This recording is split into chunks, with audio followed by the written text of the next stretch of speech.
Meus irmãos, primeiramente eu quero desejar que a graça de nosso Senhor Jesus Cristo permaneça sobre as vidas de vocês e dizer que eu estou muito feliz de estar com os irmãos aqui, partilhando deste momento que é importante na vida da igreja, quando a igreja tem o privilégio, tem a bênção, tem a oportunidade de completar os seus 23 anos de organização.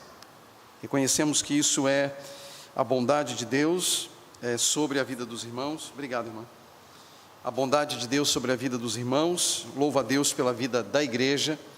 Louvo a Deus pela vida da liderança da igreja e pelo convite que me foi estendido para estar com vocês aqui nessa ocasião. Aproveito para trazer um abraço fraterno dos irmãos da Igreja Batista do Redentor, alguns dos quais devem estar nos acompanhando agora pelo canal da igreja aqui no YouTube. Trago então um abraço dos irmãos ali da Igreja Batista do Redentor, na cidade de Volta Redonda, a cidade do sul do estado do Rio de Janeiro, onde Deus tem me dado o privilégio de servir já há alguns anos, quase 25 anos servindo ali, e nesta igreja especificamente há aproximadamente 17 anos. Tive a oportunidade, nessa noite, de rever a Neide com o seu esposo. Neide foi batizada por mim lá em Volta Redonda, e ela está aqui conosco, mora aqui em Campo Grande, está conosco aqui nessa noite, acompanhando o culto. Meu coração se alegra pela bênção de estar aqui com vocês. Apresento Alexandre. Alexandre é um dos membros da equipe pastoral da igreja, é vice-presidente da igreja, está me acompanhando na viagem. Acho que faz parte de alguns objetivos que a gente tem para a vida da igreja também. Então, muito obrigado, irmãos. Obrigado por estender a mim esse convite e de poder estar com os irmãos aqui nessa ocasião. E, obviamente, parabéns à igreja pelos 23 anos. Quando eu fui convidado para estar com os irmãos, eu comecei a pensar em um percurso que a gente poderia traçar, um caminho que a gente poderia traçar para a noite de hoje e também no dia de amanhã, nas duas ocasiões que, permitindo Deus, nós estaremos juntos, que é a parte da manhã e também a parte da noite. E após considerar algumas coisas, e entendendo que esse era o caminho que Deus estava estabelecendo para a igreja com a minha vinda aqui, eu decidi, e orei por isso também, que nós iríamos fazer um percurso no capítulo 4 de Efésios, do verso 1 ao verso 16. Então o objetivo é que tanto hoje quanto amanhã, nas 3 pregações, nós cobramos os 16 versículos de Efésios 4, os primeiros 16 versículos de Efésios 4.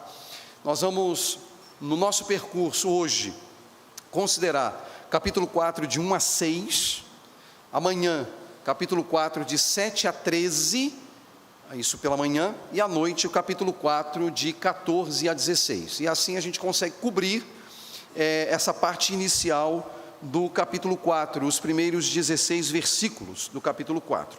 E aí, para isso, eu quero convidar os irmãos então à leitura de Efésios 4, de 1 a 6, os irmãos podem permanecer assentados como estão, mantenham por gentileza suas Bíblias abertas, porque nós vamos voltar ao texto em algumas ocasiões.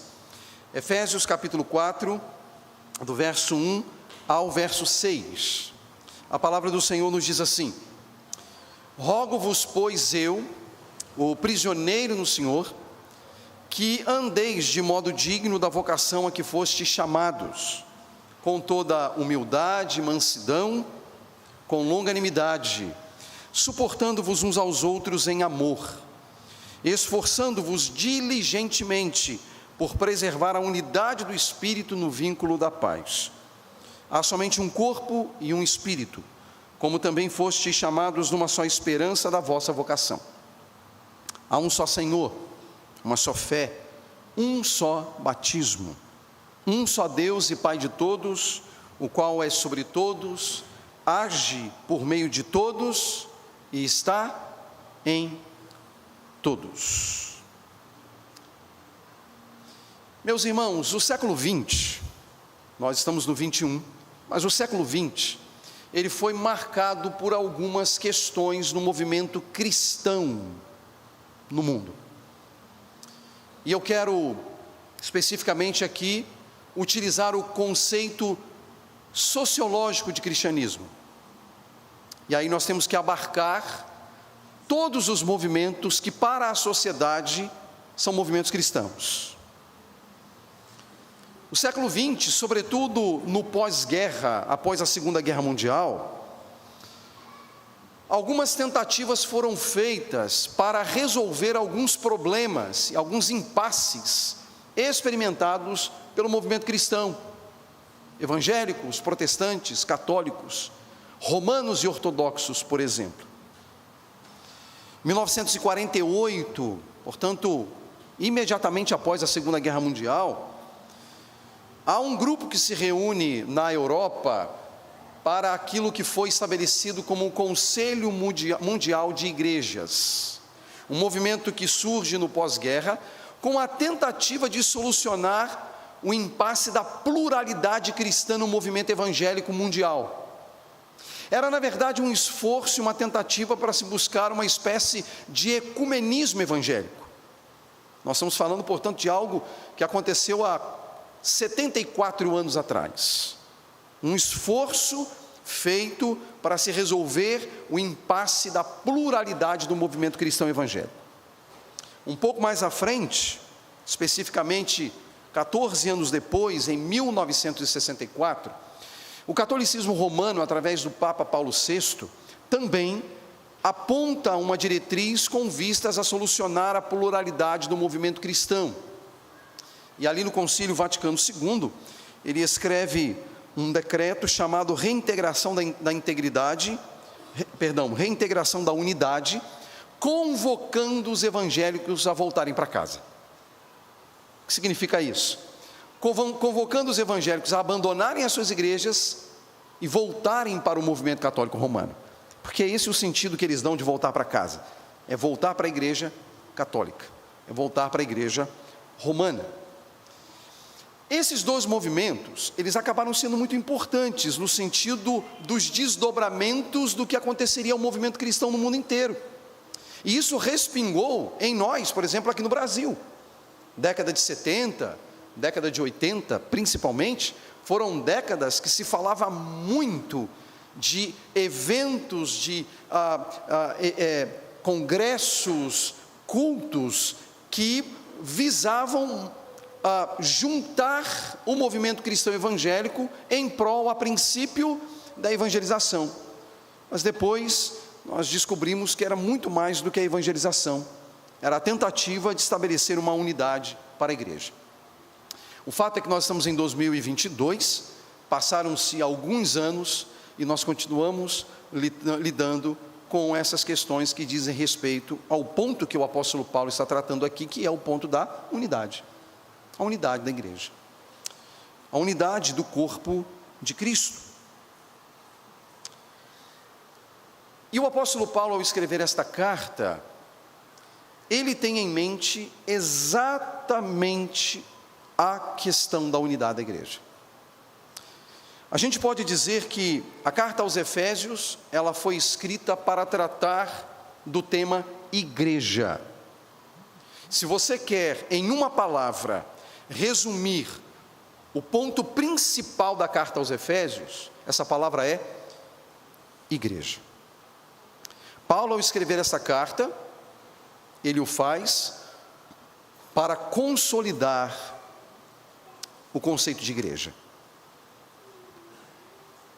Essa carta ela foi escrita muito provavelmente quando Paulo estava em Roma, por volta do ano 60 da era cristã, da era comum. Paulo está preso por causa do evangelho.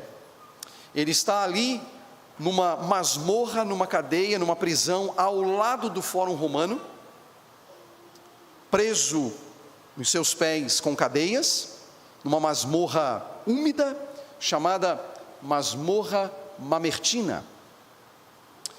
Paulo está ali por causa da fé. Paulo está ali por causa do evangelho.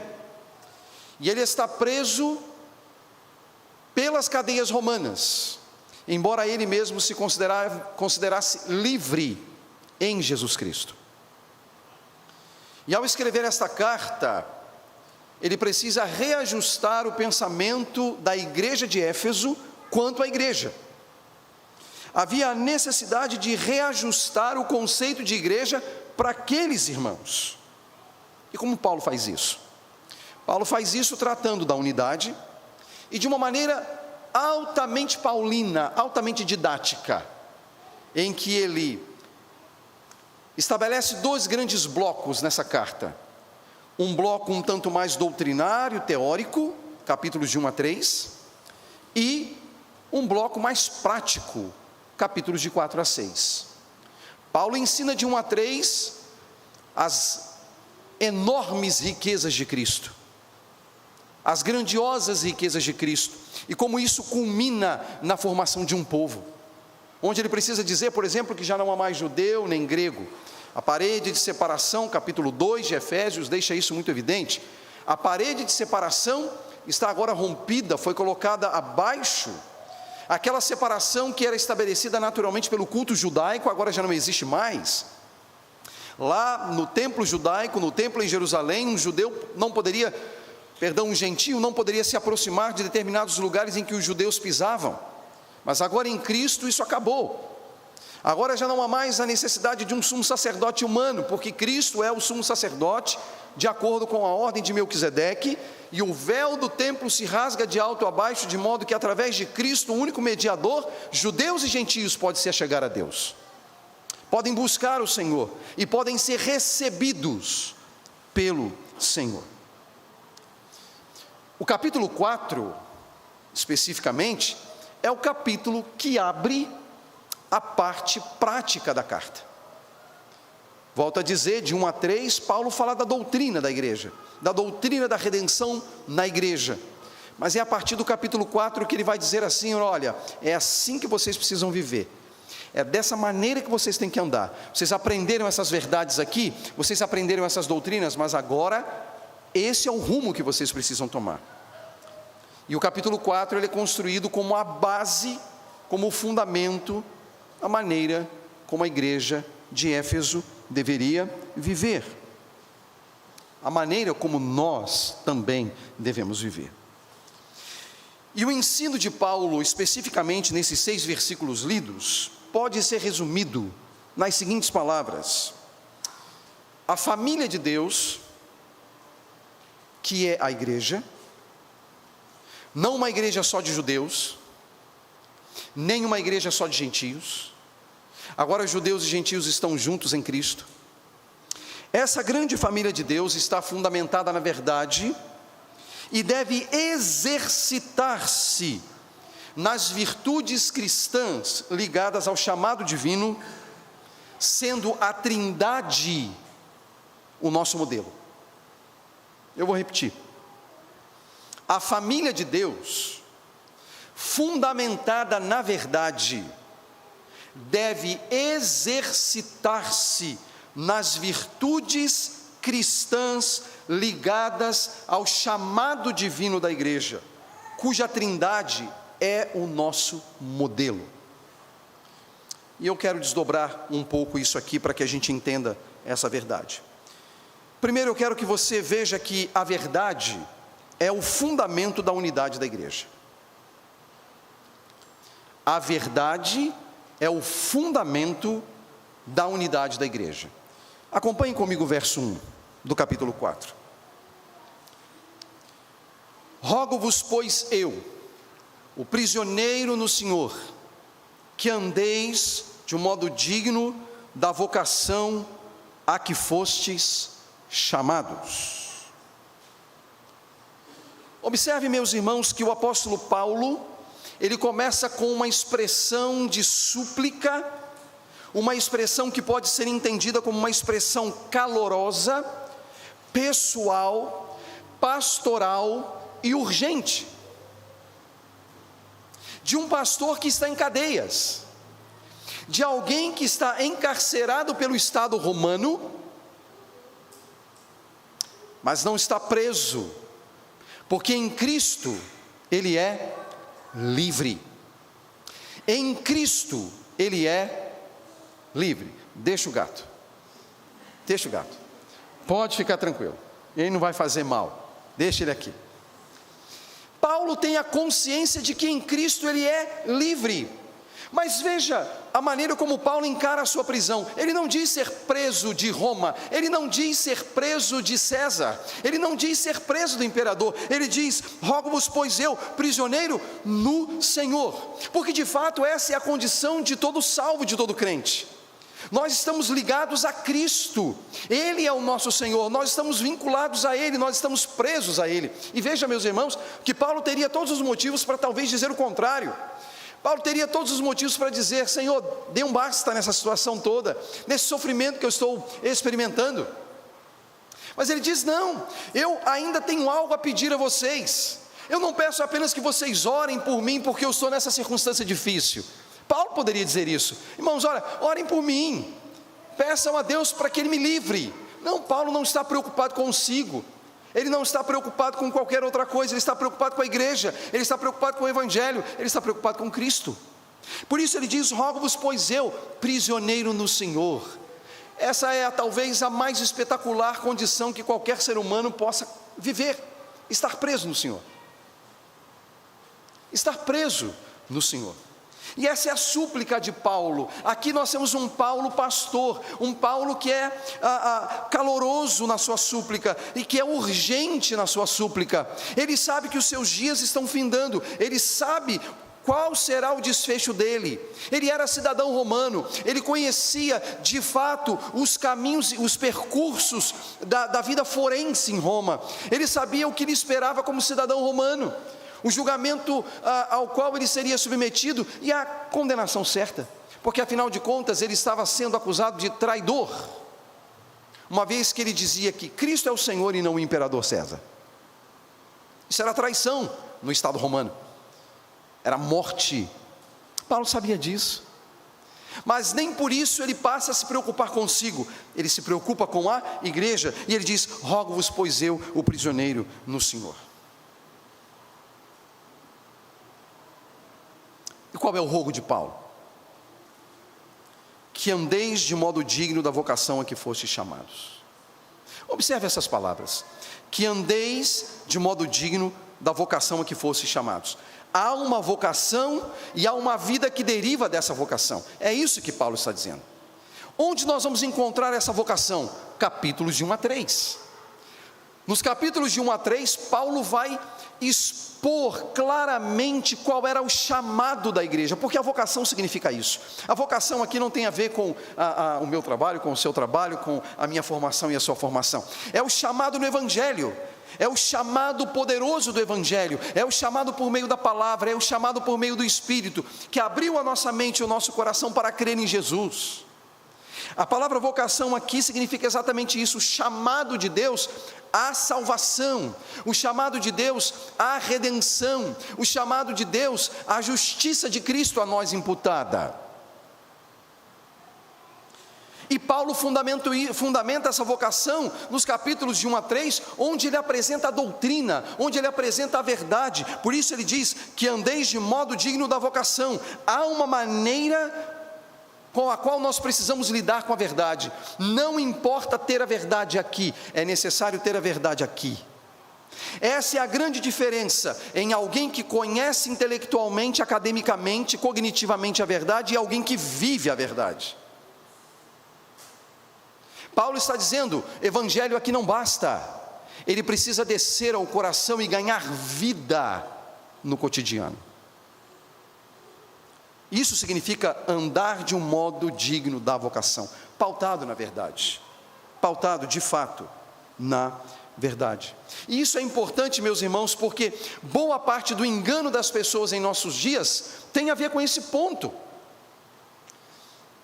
Como disse um homem chamado Richard Sibbes, um puritano inglês, ele afirmava que muitas pessoas irão para o inferno por causa de 30 ou 40 centímetros. Muitas pessoas irão para o inferno por causa de 30 ou 40 centímetros. E o que ele queria dizer com isso? Que para muitas pessoas, o evangelho só está aqui e não chega aqui. E aí, dependendo da extensão do pescoço, 30 ou 40 centímetros. não é aqui apenas, aqui também, mas ele precisa descer ao nosso coração, porque é isso que Paulo diz sobre andar de um modo digno da vocação a que fostes chamados. O Evangelho é vida, o Evangelho tem a ver com o cotidiano, o Evangelho tem a ver comigo, dentro e fora de casa, dentro e fora do trabalho, dentro e fora da escola, publicamente ou particularmente, privativamente. O Evangelho tem a ver com tudo. O Evangelho precisa ganhar vida em nós, em todas as áreas da nossa existência. Não há uma única área sobre a qual Jesus não reivindique a sua autoridade e o seu senhorio. Em segundo lugar, meus irmãos, as virtudes evangélicas são meios pelos quais a unidade da igreja é preservada. Se a verdade é o fundamento dessa unidade, e Paulo apela para isso nos capítulos de 1 a 3, por meio da vocação a que foste chamados, Paulo também vai mostrar que há virtudes evangélicas, e veja que eu digo virtudes evangélicas, que tem a ver com o evangelho e não com o movimento evangélico, faça essa distinção. Eu utilizo aqui a palavra evangélica não para falar do movimento evangélico sociologicamente falando, mas daquilo que é o evangelho, daquilo que é o conteúdo do evangelho. Paulo diz que virtudes evangélicas são meios pelos quais a unidade da igreja é preservada.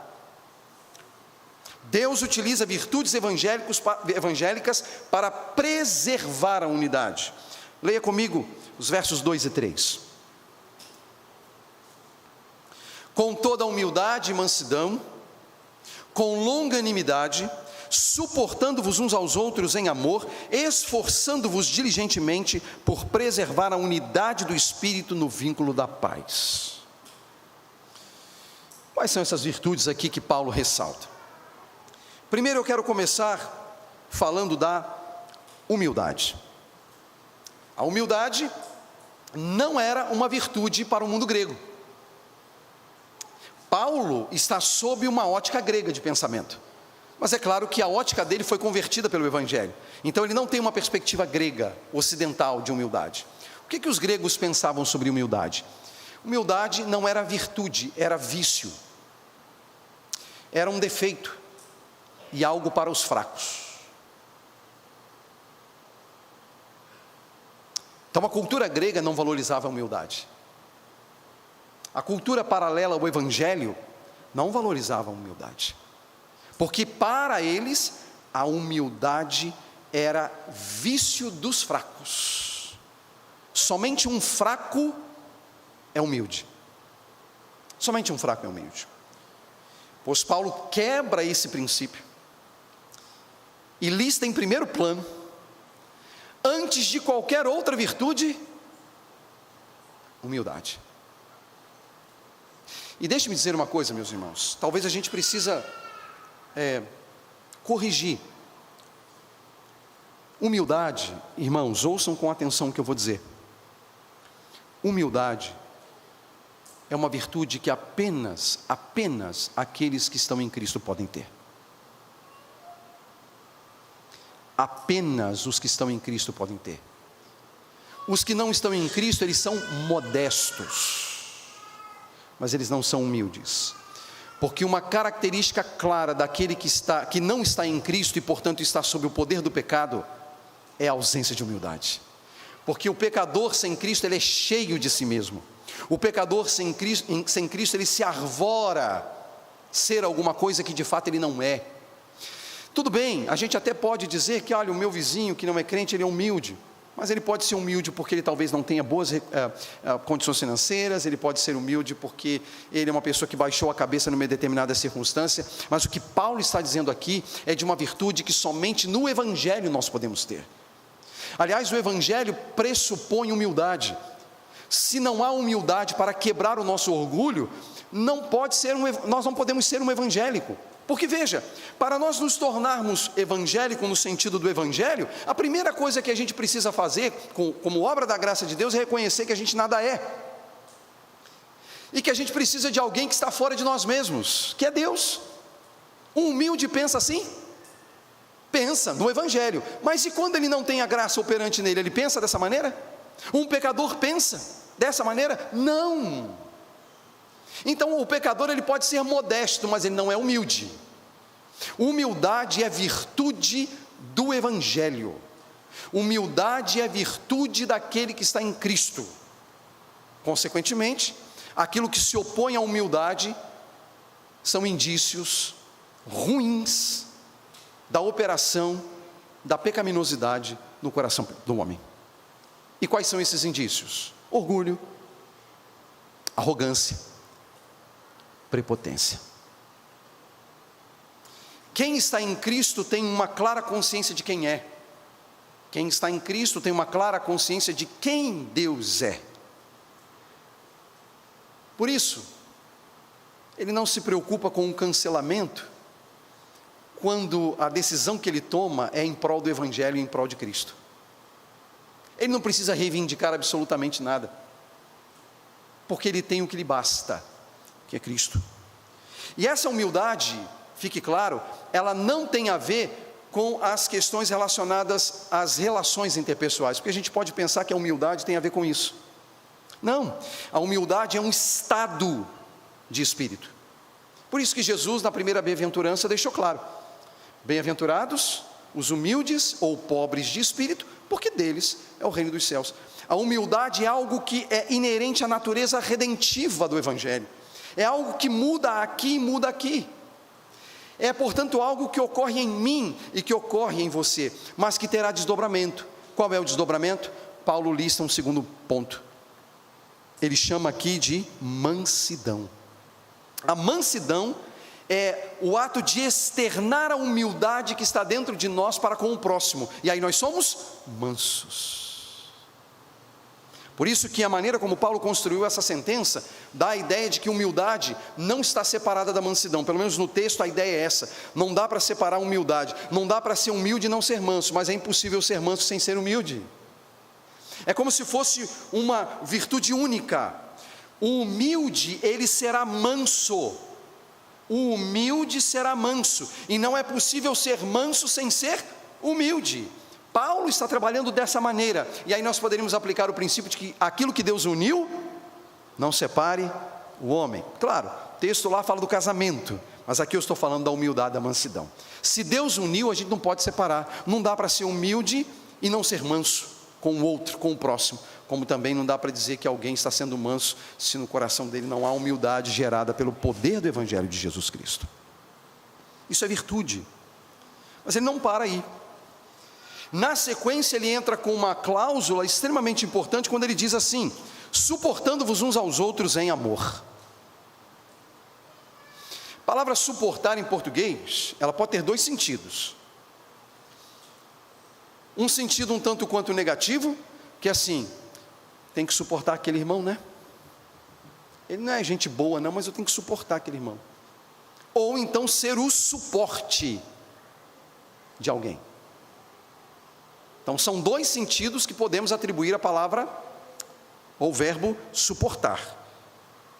Suportar no sentido negativo, tem gente até que diz: ó, não suporto fulano, né? Mas aí no Evangelho não fica bem dizer isso, né? Então a gente tem que suportar o fulano. Ou ser um suporte. Aparentemente, meus irmãos, pela maneira como Paulo escreve aqui, ele está usando exatamente no sentido de dar suporte ao irmão, e não é nessa questão de animosidade, porque a mansidão resolve o problema da animosidade, e se não resolve para o outro, resolve para você. Porque se em Cristo nós somos humildes, consequentemente nós vamos ser mansos para com o outro, mas o outro pode não retribuir. Ele pode não retribuir com a mesma moeda, uma moeda valorosa. Ele pode agir de uma maneira ofensiva. Mas, meus irmãos, quando alguém age ofensivamente para com alguém que é humilde e manso, o problema é de quem agiu dessa maneira. Não é problema do humilde e do manso. O problema não está no humilde e no manso, está no outro. E aí, obviamente, que esse outro precisa do nosso amor, do nosso cuidado, da nossa ajuda, e de nós nos tornarmos suportes para eles.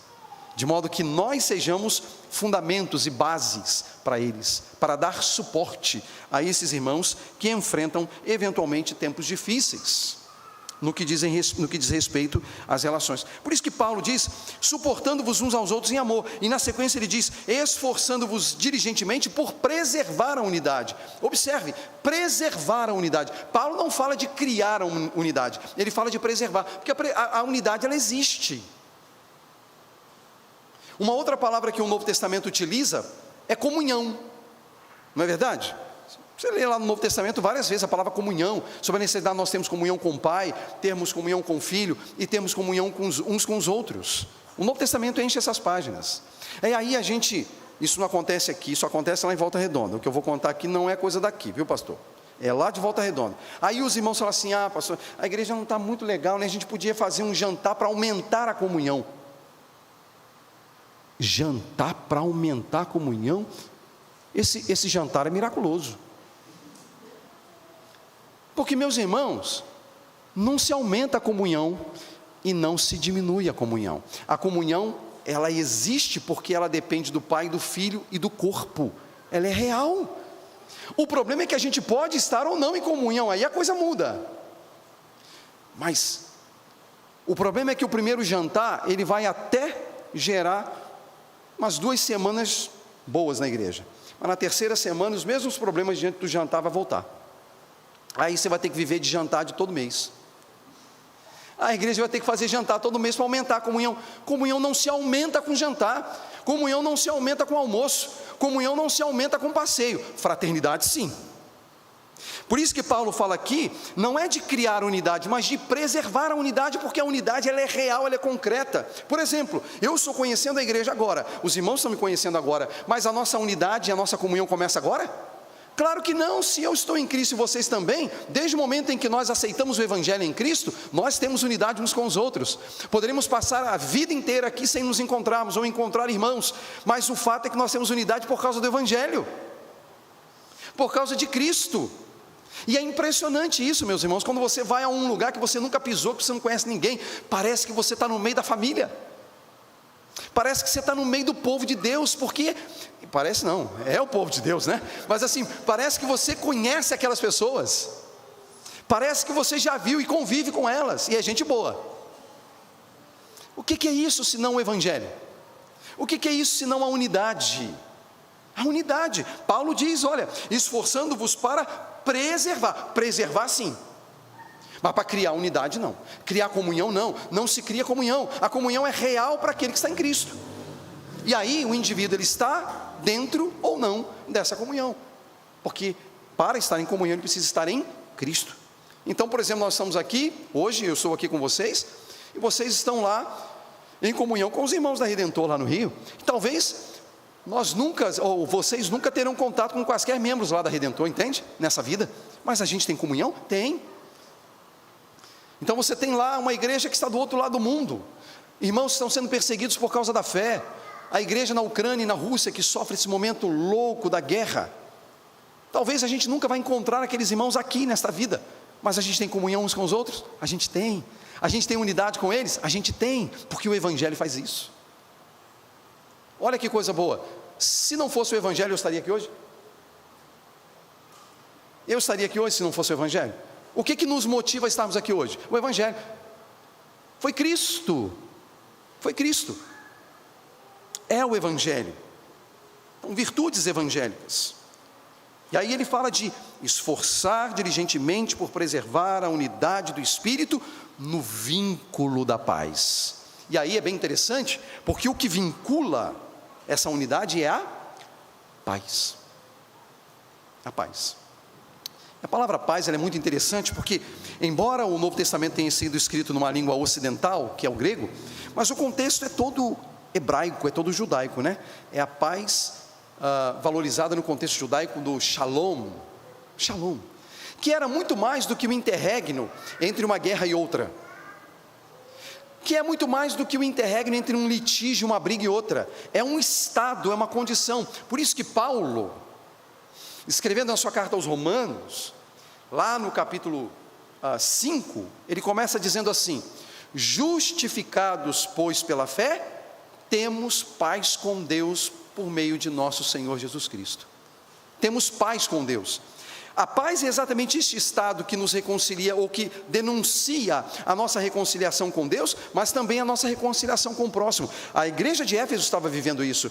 Foi comentado aqui durante o início do culto sobre judeus e gentios, agora unidos no mesmo corpo. Mas eles não eram unidos no sentido da ausência do evangelho. Foi o evangelho que os uniu. Os judeus não queriam ter contato com os gentios. Eles consideravam os gentios impuros. Então como é que você vai andar com gente impura? Mas o que é que Cristo faz? Ele une, e a paz é selada. A parede de separação que havia foi rompida, e agora nós somos um em Cristo. É paz. A paz é a grande evidência da ação divina no meio da igreja. Você quer perceber quando uma igreja está sendo abençoada por Deus? Simples. Veja o nível de paz na igreja. Isso tem muito a dizer. E sabe o que faz isso? A pregação do evangelho. Primeiro, a pregação do evangelho vai causar um fuzuê. Vai. Mas depois o mesmo evangelho que causa esse fuzuê, ele acalma, ele aquieta, as pessoas se alegram, as pessoas se regozijam, Deus é louvado, Deus é glorificado, a igreja é edificada, gente é salva e a igreja prospera. Uma prosperidade aos olhos de Deus e não aos olhos humanos.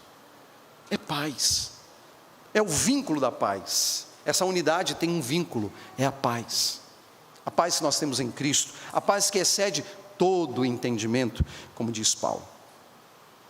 Em terceiro, meus irmãos, lugar, nós temos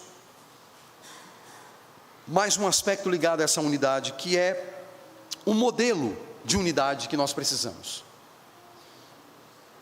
Nós precisamos olhar para algum lugar para encontrar um modelo de unidade. E onde nós vamos encontrar esse modelo? Na Trindade. Acompanhe comigo os versos de 4 a 6. Há somente um corpo e um Espírito, como também fostes chamados numa só esperança de vossa vocação. Há um só Senhor, uma só fé, um só batismo, um só Deus e Pai de todos, o qual é sobre todos, age por meio de todos e está em todos. Espírito, o Filho e o Pai. A palavra Senhor aqui, quando ela está inserida num contexto em que a pessoa do Espírito e a pessoa do Pai são destacadas, ela deve ser atribuída à pessoa do Filho. Embora o nome Jesus não apareça aqui, mas a palavra Senhor aparece e ela está destacada em relação à pessoa do Espírito e à pessoa do Pai. Então é uma referência ao Filho. A Trindade está operando pela unidade. Observe isso aqui. Paulo disse assim: olha, vocês têm que se empenhar pela unidade.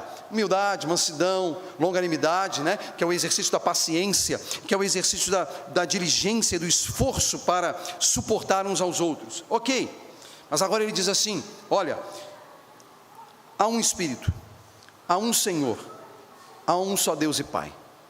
E observe que ao citar esses três, ele na verdade vincula cada um deles a algo.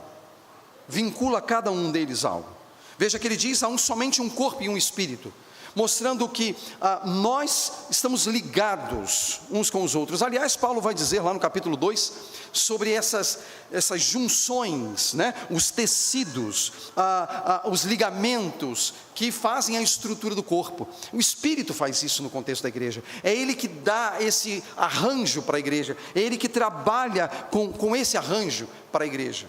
Depois ele diz: olha, há um só Senhor, uma só fé e um só batismo, apontando para o fato de que a fé e o batismo como evidências da redenção. Não que o batismo salve, mas que o batismo, ele é o passo seguinte àquele que creu. Então o indivíduo crê, e qual é o único e verdadeiro sinal visível da conversão? É o batismo.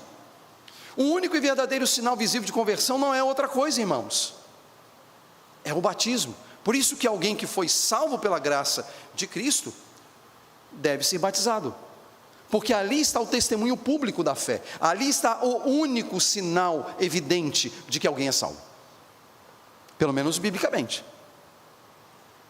O batismo é fundamental. Mas também o texto diz que um só Deus e Pai de todos, e aí ele diz: o qual é sobre todos, age por meio de todos e está em todos. Observe como é que a palavra todos acontece aqui 4 vezes. O que ele está falando? Por que Paulo está dizendo: olha, um só Deus e Pai de todos, está sobre todos, age por meio de todos e está em todos. Todos quem? Judeus e gentios.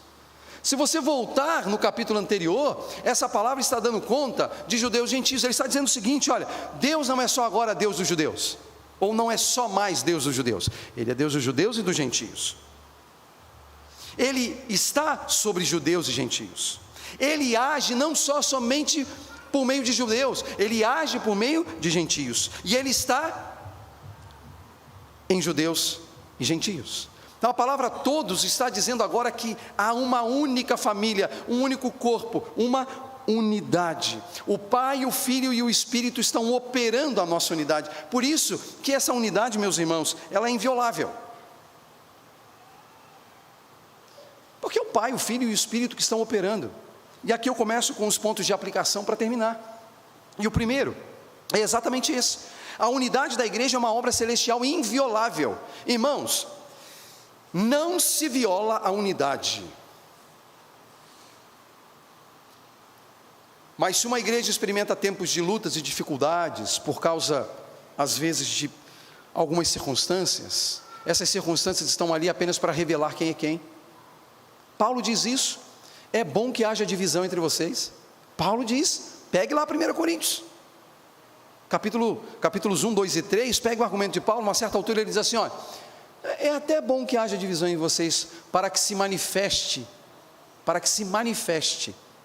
quem é de Deus e quem não é. O primeiro ponto é que a unidade da igreja é uma obra celestial inviolável, não se viola. Não se pode violar, porque há dois empenhos: o empenho da Trindade e o meu e o seu empenho, com humildade, mansidão, longanimidade, para a manutenção dessa unidade. A obra da unidade é inviolável, irmãos, inviolável. Mas você pode dizer assim: mas pastor, se a unidade é inviolável, por que as igrejas são tão fragmentadas, né? Porque você, em vez de ter uma igreja só, você tem 5.283.527 igrejas diferentes, com modelos diferentes, com pregações diferentes, com ensino diferente, com doutrina diferente. Bom, essa noite a gente refletiu um pouquinho sobre o pecado e as nossas tendências, né? A gente tem a tendência de criar coisas para nós mesmos. Mas eu não me abismo pelo fato de haver tantas igrejas e tantas denominações no mundo, não. Porque Deus tem povo lá, Deus tem povo aqui. Ele salva em certos ambientes, salva aqui. Ele faz isso porque Ele é livre. E eu gosto de comparar um movimento denominacional e evangélico a uma família. Por exemplo, na minha casa, meu pai e minha mãe tiveram 4 filhos, 3 homens e uma moça. Eu sou o mais velho. Um dos mais jovens dos moços já partiu alguns anos atrás, num acidente trágico. Ficamos eu, um irmão e uma irmã. Eu sou casado, meu irmão é casado, minha irmã é casada. Nós somos irmãos, somos filhos do mesmo pai e da mesma mãe. Mas a maneira como eu administro a minha família é totalmente diferente da maneira como meu irmão administra a família dele. E a maneira como o meu cunhado com a minha irmã administram a família deles é diferente da minha maneira de administrar e da maneira do meu irmão administrar. Eu comparo isso às igrejas. Nós podemos eventualmente ter visões distintas naquilo que é secundário. Por exemplo, não se negocia salvação, não se negocia a Trindade, não se negocia aqueles pontos capitais da fé. Não tem como negociar. Mas pode ter um pensamento lá que destoa do pensamento daqui. Por exemplo, ceia, batismo e tudo mais. Pode haver. A gente deixa de ser irmão por causa disso? A maneira distinta do meu irmão administrar a família dele faz com que ele deixe de ser meu irmão? Não. Então é como se fosse assim. Continua havendo unidade. Continua havendo unidade. Eles são meus irmãos, eles são membros da minha família inicial, mas eu não vou trazer para minha casa a maneira do meu irmão administrar a família dele, como também não é justo que ele leve para a casa dele a maneira que eu administro a minha família. Então aí nós temos muitas igrejas com maneiras distintas de lidar as coisas naquilo que é secundário, e continuamos sendo irmãos. Isso é unidade. Essa é a unidade. Agora é óbvio, lembrem-se que o fundamento dessa unidade é a verdade. Você não tem unidade com um outro por causa do amor, não. Não é amor, não. Por causa da verdade. Porque na Bíblia o amor, ele é subordinado à verdade. Tá bom? O amor é subordinado à verdade. É a verdade que estabelece o padrão do amor. Eu digo isso porque tem muita gente tentando justificar alguns atos em nome do amor. Mas não é em nome do amor, é em nome da verdade. E a partir dessa verdade nós até agimos em amor. Mas é a verdade que estabelece. É Deus quem estabelece. Na sua palavra. Na sua palavra. É a verdade. Esse é o fundamento. Nós devemos ter comunhão, e temos comunhão, com pessoas que creem na verdade. Não na minha verdade, nem na sua verdade, mas na verdade do Evangelho, conforme Jesus Cristo revelou em sua palavra. E com essas pessoas a gente não precisa fazer força, porque nós temos comunhão com elas, porque elas estão em Cristo. Segunda aplicação: cada membro do corpo de Cristo deve se esforçar para o bem comum. Cada membro do corpo de Cristo deve se esforçar para o bem comum.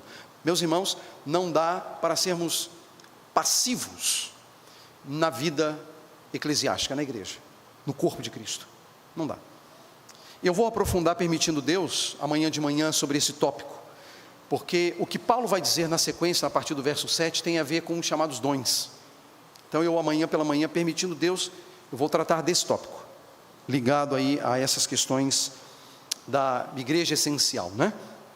Mas o fato que eu posso adiantar é que não à toa a igreja ela é chamada de corpo. E no corpo, meus irmãos, as coisas precisam funcionar. Não precisa ser médico para isso. Não precisa ter cursado qualquer curso ligado à área de saúde para saber que se um órgão, um membro do corpo não cumpre a sua função, ele tende a morrer e a gerar dificuldades para o corpo todo. Essa é a realidade. Isso significa que se nós temos um único corpo, e a Bíblia diz que nós somos um único corpo, cada um de nós tem uma função dentro desse corpo. Não dá para empurrar para o outro. Você imagina? É o que Paulo fala em 1 Coríntios 12. Se a mão diz eu não sou pé, não tenho valor, nem por isso deixa de ter valor. Se o olho diz que não tem valor, nem por isso deixa de ter valor. Só que a mão não pode fazer o papel que é do olho, o olho não pode fazer o papel dos tímpanos, os tímpanos não podem fazer o papel do coração, o coração... Cada parte no corpo precisa cumprir a sua função, e a saúde do corpo depende disso. Depende disso. Nós somos parte desse corpo, e por isso nós temos que empreender, temos que nos esforçar para preservar a unidade do Espírito no vínculo da paz, por meio das habilidades que Deus nos concedeu. Amanhã, permitindo Deus, a gente vai aprofundar um pouco mais isso, entender um pouco mais do que Paulo está falando, especificamente. Mas por ora, irmão, irmã, sirva. Faça para a glória do Senhor. Sirva. Isso é uma bênção. Seja proativo. Use as habilidades, as capacidades que o Espírito do Senhor deu para você.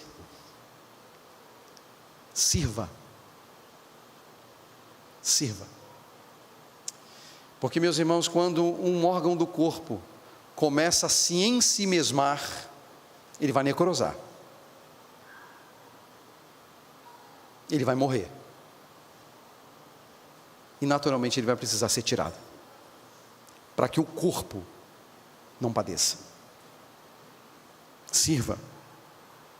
E por último, ligado ao ponto que eu acabo de dizer, isso serve para mim, serve para o Alexandre, para o Anderson, pastor Anderson, para os líderes da igreja, para cada membro aqui, para cada membro que nos assiste agora, para os crentes que nos assistem agora, para os irmãos da Redentor. Nenhum membro do corpo é mais importante do que o corpo. Repito, nenhum membro do corpo é mais importante do que o corpo. Nós vamos empreender todos os esforços para manter qualquer parte do corpo saudável, e é isso que a gente faz. Quando a gente vai ao médico, porque a gente está enfrentando alguma dificuldade, seja lá de que nível for, é porque a gente está tentando recuperar o corpo. E eu estou lá tomando os meus remédios para recuperar o corpo. E você chega numa idade, alguns aqui sabem, né? É prateleira cheia. E a gente busca um médico, alguém de confiança, para reajustar aquilo que precisa ser reajustado. É natural que a gente faça isso, né? Muito natural. Mas há circunstâncias que entre o órgão e o corpo, a opção terá que ser feita. Eu digo isso, meus irmãos, porque isso volta ao ponto da humildade. Se nós não vigiarmos, nós poderemos começar a agir de maneira a pensar que o mundo gira à nossa volta. Que o mundo gira à minha volta. Então, eu sou pastor, viu, Alexandre? Então, o mundo tem que girar à minha volta. Não. Ou então o Alexandre vem para mim e diz assim, tem que girar à minha volta. Ou o pastor Anderson diz, ou o Silvio diz, ou o Tiago diz, enfim. Meus irmãos, não, o mundo não gira à nossa volta. Na igreja, o mundo gira em torno de Cristo. E quando alguém deseja, na igreja, que o mundo gire à sua volta, ele está usurpando o lugar de Jesus. Ofensa grave. Porque o lugar de Cristo é vitalício, central, e é o que nós precisamos. Cada membro do corpo é importante. Cada membro do corpo tem o seu valor. Cada membro do corpo tem a sua função, e é uma bênção, uma bênção. Como eu sou abençoado pelos membros do corpo local da Redentor. Como eu sei que vocês também são abençoados. Eu ouvi testemunhos aqui, apesar de convivência apenas hoje, não é? Só no dia de hoje, mas eu ouvi testemunhos de como irmãos são bênçãos na vida da igreja e na vida dos irmãos. Isso é maravilhoso, isso é algo maravilhoso, é algo espetacular, e é assim que precisa ser. Mas quando a gente perde a medida, aí a gente começa a alimentar aquela raiz de amargura dentro do coração, e aí quando a gente menos espera, a gente está usurpando o lugar de Jesus no contexto da igreja. Ele é o Senhor da igreja, Ele é o dono da igreja, Ele é o cabeça da igreja, Ele é o diretor da igreja, Ele é o redentor da igreja. Então que o mundo gire em torno dele, que na igreja de Jesus o mundo gire em torno dele, e que nós peçamos a Deus graça para sermos humildes, cada vez mais humildes, reconhecendo o poder do Evangelho, que nos tornará perfeitos em breve, na vinda de nosso Senhor. Num piscar de olhos, ao som da última trombeta, Ele reunirá os seus nos quatro cantos da terra. Diz a Bíblia que nós iremos ao encontro dele nos ares, como que uma noiva indo ao encontro do noivo, para celebrar as bodas do Cordeiro. Aí, meus irmãos, acabou tudo aquilo que me inquieta e que te inquieta, acabou, porque a Bíblia diz que lá não haverá morte, não haverá luto, não haverá dor, não haverá sofrimento, não haverá perseguição, não haverá hostilidade, não haverá luta cruel contra o pecado que nos tenta, não haverá tentação, não haverá absolutamente nada. Tal como Ele é, nós o veremos, e estaremos para sempre com Ele. Essa é a glória da igreja, de uma unidade que está sendo operada pela Trindade aqui, mediante os esforços feitos por nós também pelo poder do Evangelho, até que Ele venha, e que Ele venha logo. Essa deve ser a nossa oração, né? Que Ele venha logo. Maranata, vem Senhor Jesus, vem logo. Busca o teu povo, leva-nos para junto de ti, queremos vê-lo face a face, queremos estar contigo eternamente, queremos estar na tua presença pelos séculos dos séculos dos séculos e dos séculos, que é apenas o início da eternidade, que eterno é eterno, séculos e séculos e séculos é apenas o início da eternidade, porque a eternidade é eternidade, e nós vamos estar com Ele para sempre. Uma igreja santa, para a glória de Jesus Cristo. E meus irmãos, sejam encorajados, porque vocês fazem parte disso.